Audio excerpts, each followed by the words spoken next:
Hello guys, welcome to my channel. This is AS tutorials. Last lecture में हम लोग ने क्या पढ़ा था?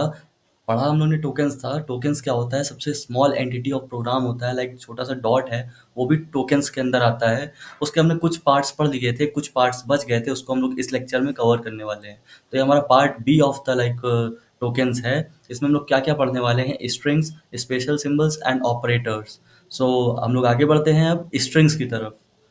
A string in C programming is a sequence of character enclosed within the double quotes। मतलब कि कभी भी प्रोग्राम में आपको डबल कोट्स के अंदर कोई भी सेंटेंस या कुछ भी लिखा दिखेगा तो आप उसको स्ट्रिंग कंसीडर करेंगे। अगर आपको सिंपल लर्निंग ट्रिक बताऊं तो आप स्ट्रिंग को एज अ सेंटेंस समझिए। स्ट्रिंग एक सेंटेंस है। सेंटेंस किससे मिलकर बना होता है? अल्फाबेट से। और अल्फाबेट्स क्या होते हैं? कैरेक्टर्स। तो लाइक कॉम्बिनेशन ऑफ कैरेक्टर्स और sequence of character is known as string. मतलब जो सेंटेंस होता है कई सारे अल्फाबेट्स कई सारे कैरेक्टर से मिला के ही तो बनता है। तो स्ट्रिंग हम लोग बेसिकली उसी को कहते हैं, सेंटेंस को। तो ये ध्यान देने वाली चीज़ है कि व्हाट इज स्ट्रिंग। तो a string in C programming is a sequence of character. अब लास्ट इसमें क्या इंपॉर्टेंट है सबसे ज़्यादा? It is terminated with a null character slash zero.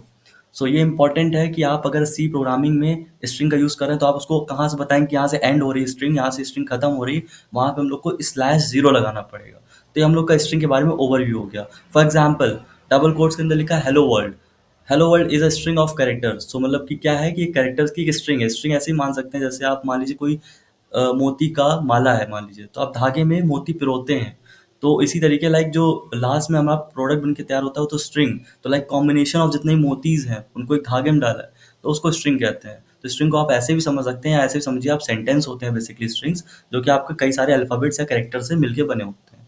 For example बता दिया मैंने, note in see the format specifier for a string is percentage S. ये आपको ध्यान देने वाली बात है कि सी में हर चीज़ का कुछ फॉर्मेट स्पेसिफायर है। अगर आप किसी भी टाइप की वैल्यू प्रिंट करने जा रहे हैं, जैसे कि इंट का क्या था? Percentage D. तो इसका यहाँ पे स्ट्रिंग का क्या होगा? यहाँ पे होगा परसेंटेज एस। तो ये आप ध्यान रखेंगे, ये था हमारा स्ट्रिंग का। इससे ज़्यादा अभी आपको पढ़ने की जरूरत नहीं है स्ट्रिंग का। लाइक आगे इन डेप्थ क्वेश्चंस होंगे, मैं उनको आपको कराऊंगा। Let's like move forward. तो अभी हम लोग आते हैं स्पेशल सिंबल्स पे।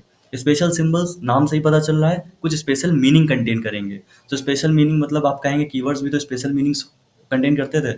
हाँ, बट यहाँ पे इनका सेंस है as a like any other characters which I have like special symbols. तो C language supports most of the popular symbols. Examples are given picture in the below.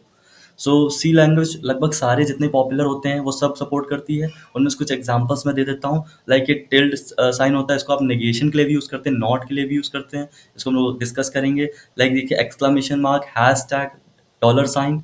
ये सब जितने भी स्पेशल सिंबल्स हैं हम इनको पर्टिकुलर टास्क के लिए यूज़ करते हैं। जैसे हमने बताया था आपको, एंड का जो एम्परसैंड होता है उसको किस लिए यूज़ करते हैं हम लोग? एड्रेस के लिए। ठीक है। और मान लीजिए हम लोग हैश किस लिए यूज़ करते हैं? जब हम लोग हैश इंक्लूड stdio.h लिखते हैं तो इन सबका कुछ पर्टिकुलर मीनिंग है। इसी वजह से इनको स्पेशल सिंबल्स कहा गया है कि इनका कुछ स्पेशल मीनिंग असाइंड है। That is all about special symbol. हम लोग आगे बढ़ते हैं। जो अपना सबसे मेन टॉपिक है वो है ऑपरेटर्स। इससे कई सारे क्वेश्चंस पूछे जाते हैं, इससे आउटपुट क्वेश्चंस भी पूछे जाते हैं। तो इनको आपको इन डेप्थ पढ़ना बहुत ज़रूरी है, इनकी अंडरस्टैंडिंग बहुत ज़रूरी है। What is an operator? An operator is a symbol that tells the compiler to perform certain mathematical or logical manipulations। मतलब कुछ भी मैथमेटिकल कैलकुलेशंस होंगी या लॉजिकल कैलकुलेशंस होंगी तो हम लोग किसकी हेल्प से करेंगे? ऑपरेटर। जैसे a प्लस बी, तो ये हमारा मैथमेटिकल ऑपरेशन है ना। मान लो 3+2 करना है हमें, तो मैथमेटिकल ऑपरेशन है ना। तो इसमें ऑपरेटर क्या है? प्लस। प्लस ही तो उनको ऐड कर रहा है। तो अगर ऐसा कोई मैथमेटिकल ऑपरेशन या लॉजिकल ऑपरेशन लगाते हैं तो हम लोग उसमें ऑपरेटर्स का यूज़ करते हैं। तो ऑपरेटर्स भी कई सारे पार्ट्स में डिवाइड हैं, लाइक इनके भी काफ़ी क्लासिफिकेशंस हैं।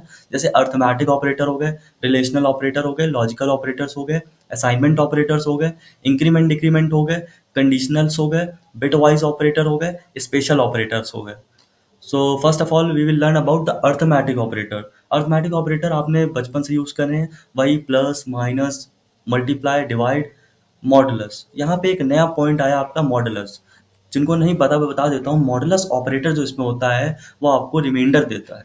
सपोज एग्जांपल लेते हैं, तो एग्जांपल 3 मॉडुलस 2 इक्वल टू 1। अगर आप 3 को 2 से डिवाइड करेंगे तो 2 1 जा 2, एंड जब इसको सब्ट्रैक्ट करेंगे तो 1 रिमाइंडर आएगा। जो 1 रिमाइंडर आ रहा है आपका, यही ये रिटर्न करता है। Modulus operator returns the remainder of like whatever the division is.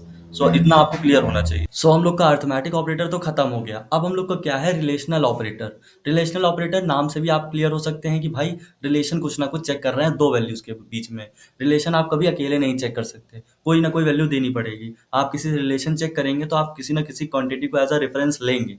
So relational operator वही होता है, we often compare two quantities and depending on the relation take certain decisions. मान लीजिए जैसे आपको क्लास में 90 से नीचे वाले बच्चों को अलग रखना है, 90 से ऊपर वाले बच्चों को अलग, तो आप यहाँ पे क्या लगाएंगे, अगर जो भी नंबर है वो हमारे लेस देन 90, तो यहाँ पे लेस देन का सिंबल यूज कर रहे हैं ना, तो लेस देन ऑपरेटर है।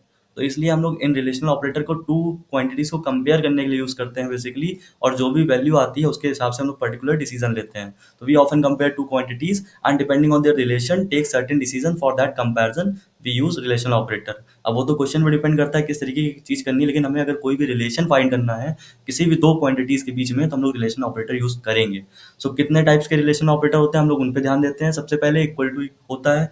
इक्वल टू ऑपरेटर क्या, नाम से भाई कि दो वैल्यूज को इक्वल टू चेक करेगा कि क्या टू इक्वल टू टू है कि नहीं। अगर ये ट्रू है तो वन रिटर्न करेगा। हाँ, एक चीज बहुत इंपॉर्टेंट, आप मेरी इसको बहुत ध्यान से सुनिएगा कि कंप्यूटर में, प्रोग्रामिंग में आज से जब भी आपको वन दिखाई दे तो आप समझ लीजिएगा कि वो ट्रू है। One denotes for to, true, and zero denotes for false. So one अगर आया कहीं पे तो वो ट्रू है, और जीरो आया तो फॉल्स है। ये बहुत इंपॉर्टेंट कॉन्सेप्ट है यहाँ पे, और ये इलेक्ट्रॉनिक्स में भी काफी काम आता है, गेट्स में, कि one stands for true and zero stands for false. So यहाँ पे हम लोग इक्वल टू का अगर एग्जांपल देखें तो इफ लाइक ए और बी कोई वेरिएबल्स हैं, तो अगर ए इक्वल टू बी है, या इक्वल टू ऑपरेटर लगा इसमें डबल इक्वल्स लेते हैं, क्योंकि आपको पता है कि सिंगल इक्वल टू क्या करता है, तो वैल्यू असाइन कर देता है। मान लीजिए हमने लिखा ए इक्वल टू बी, तो ए में वैल्यू आ जाएगी बी की। यहाँ हमने डबल इक्वल क्यों लगाया, क्यों, क्योंकि हमें चेक करना है, कंपेयर करना है, दोनों का मतलब अलग अलग तो करना है ना हम लोग को। इसलिए से A double equal to B returns one if A and B are same. मतलब अगर सेम है तो वन रिटर्न करेगा, वन स्टैंड्स फॉर ट्रू। तो मतलब वही हो गया, वही बता रहे हैं कि अगर आपकी दोनों वैल्यूज सेम है, इक्वल है, तो वो ट्रू रिटर्न करेगा, मतलब वन रिटर्न करेगा। इसमें ट्रू लिख के नहीं आता, इसमें बेसिकली वन रिटर्न होता है। और अगर मान लीजिए नहीं है तो फॉल्स आ जाएगा, जीरो आ जाएगा। सो ग्रेटर दैन, अगर ए इज ग्रेटर दैन बी, तो अगर ए बड़ा है बी से तो वन आ जाएगा, ए छोटा है बी से तो जीरो आ जाएगा।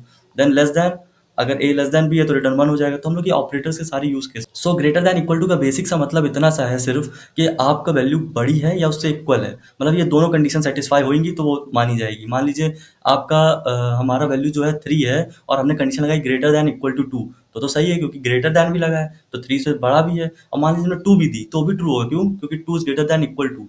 तो इसमें क्या है, इक्वल टू ग्रेटर देन दोनों को कंबाइंड कर दिया, तो दोनों अगर स्टेटमेंट्स में कोई एक भी ट्रू है तो हमारा वो सही होगा। तो ग्रेटर देन और equal to, if A is greater than B, greater than equal to B, return one. If A is larger than और इक्वल टू बी, मतलब इसका मतलब बता रहे हैं सिंपली, क्या होता है कि A is larger than equal to, ये मतलब बड़ा भी हो सकता है या फिर उसके इक्वल भी हो सकता है। एंड सेम इसी तरीके लेस देन इक्वल टू, कि मान लीजिए वैल्यू जो है वो उससे छोटी है या उसके बराबर है, उससे ज्यादा नहीं होनी चाहिए।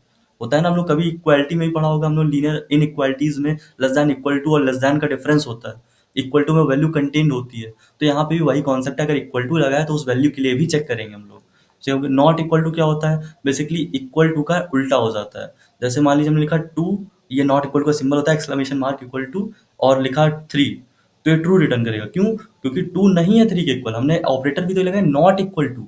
तो देखिए if A is not equal to B returns one. मान लीजिए जैसे two is not equal to three है तो ट्रू है तो वन रिटर्न करेगा। अगर हमने लिखा two is not equal to two, मतलब two exclamation equal to two, तो ये गलत हो जाएगा। क्यों, क्योंकि टू इक्वल टू टू है। तो आप डिफरेंस समझिए इक्वल टू और नॉट इक्वल टू में। नॉट इक्वल टू और ये दोनों अपोजिट होते हैं, अगर वो वन हो जाएगा मतलब ट्रू रिटर्न करेगा तो फॉल्स रिटर्न करेगा, क्योंकि एक वैल्यू किसी के बराबर और किसी से अलग नहीं हो सकती एक पॉइंट ऑफ टाइम पे। तो आप ये समझिए नॉट इक्वल टू बेसिकली अगर नहीं है दोनों बराबर तो उसको आपको रिटर्न करेगा वन, और अगर इक्वल है तो जीरो रिटर्न करेगा, just opposite of like equal to.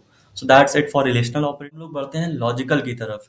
तो लॉजिकल ऑपरेटर क्या होते हैं, logical operator in C are use to combine multiple conditions constraints. Conditions मतलब जैसे कि हमने दो कंडीशन लगा दी कि ए हमारा मान लीजिए लेस देन बी है और ए इज लेस देन सी है, मतलब ए जो है वो बी से भी छोटा है और ए जो है वो सी से भी छोटा है। तो इसका मतलब क्या है कि ए सबसे छोटा है। तो हमने इसमें क्या करा, दो कंडीशंस को कंबाइन कर दिया। पहले हमने चेक करा A is less than B, then check करा A is less than C. अगर इन दोनों को कंबाइन करना है तो हम लोग उसके लिए लॉजिकल ऑपरेटर का यूज करते हैं बीच में। यहाँ एंड और नॉट तीन तरीके के लॉजिकल ऑपरेटर्स होते हैं, हम लोग उनको आगे फर्दर पढ़ने वाले हैं। तो यहाँ पे it returns like either zero और वन। जीरो मतलब फॉल्स, वन मतलब ट्रू। या तो ये जीरो देगा या फॉल्स देगा कि भाई दोनों कंडीशन ट्रू हैं या नहीं है, फॉल्स या जीरो ट्रू। सो ये हमारा हो गया लॉजिकल ऑपरेटर का। It depends on whether the expression result is true और false. Okay, in C programming for decision making we use logical operator. जब डिसीजन बनाना होता है कि लाइक दो कंडीशन कंबाइन करके कोई हमें डिसीजन बनाना है, तो उसके लिए हम लोग यूज करते हैं लॉजिकल ऑपरेटर्स का। तीन टाइप के लॉजिकल ऑपरेटर्स होते हैं। सबसे पहले नॉट। नॉट को अगर हम लोग स्टडी करते हैं तो नॉट, इसका सिंबल रहता है सिंबल एक्सक्लेमेशन मार्क ए। तो ये नॉट क्या करता है, सिंपली अपोजिट कर देता है वैल्यू। मान लीजिए आपका आउटपुट जो आ रहा है वो आ रहा है फॉल्स, तो उसको कर देगा ट्रू। और अगर मान लीजिए आपका आउटपुट आ रहा है ट्रू, तो उसको कर देगा फॉल्स। तो ये हमारा नॉट का काम हो गया। ठीक, अब यहाँ पे एक चीज ध्यान रखने वाली ये भी है कि जो नॉट ऑपरेटर है ये यूनरी ऑपरेटर। यूनरी ऑपरेटर मतलब सिर्फ इसके लिए एक ही वैल्यू रिक्वायर्ड है। मतलब आप नॉट लिखेंगे तो किसी एक वेरिएबल को लेंगे, दो वेरिएबल को नहीं लेंगे। इसमें तो आप दो वेरिएबल ले सकते हैं, बट नॉट जो है वो सिंगल ऑपरेटर में यूज होता है, सिंगल ऑपरेंड में यूज होता है। पॉइंट टू बी नोटेड कि मान लीजिए आपका कोई वेरिएबल ए है और कोई वेरिएबल बी है, तो आप ऐसे नहीं लिख सकते ए नॉट बी, नहीं ये गलत है। आप लिखेंगे नॉट ए या फिर नॉट बी। तो ये आप ध्यान रखेंगे क्योंकि एक ही वैल्यू तो रिवर्स कर पाएगा भाई, बीच में रिवर्स करने से क्या होगा। सेन इसके बाद हम लोग बढ़ते हैं एंड ऑपरेटर में। एंड ऑपरेटर क्या करता है, अगर दोनों स्टेटमेंट ट्रू हैं तो ट्रू रिटर्न करेगा, अगर एक भी स्टेटमेंट रॉन्ग है तो रॉन्ग रिटर्न करेगा। ठीक, इसका ऐसा सिंटेक्स होता है, if A equal to B and ये एंड ऑपरेटर लगा मैंने, and C equal to D. मतलब ये दोनों स्टेटमेंट अगर ट्रू हुई, अगर दोनों कंडीशन ट्रू हुई, तभी ये जीरो वन रिटर्न करेगा, नहीं तो फॉल्स रिटर्न करेगा। एंड में कंपलसरी है कि दोनों स्टेटमेंट करेक्ट होनी चाहिए। That's the like condition for and operator. अब हम लोग बढ़ते हैं और के लिए।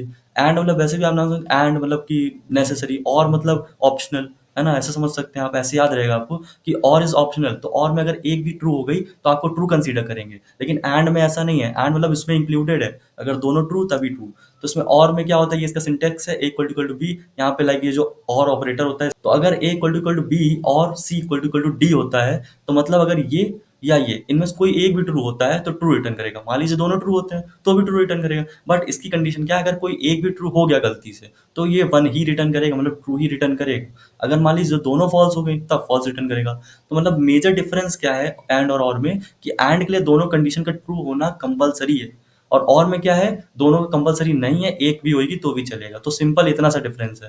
देन ये देखिए not, not it reverse the output false, false to true and true to false, मतलब zero to one and one to zero, ये कन्वर्ट कर देता है। एंड क्या करता है, if both statements are true, if both statements are true then it will return true. Or क्या करता है, if any one statement is true then it is true. So ये हम लोग का लॉजिकल ऑपरेटर के बारे में हो गया। Thank you for watching. So that's it for today and we will discuss more operators in our next part. So please stay tune. Thank you.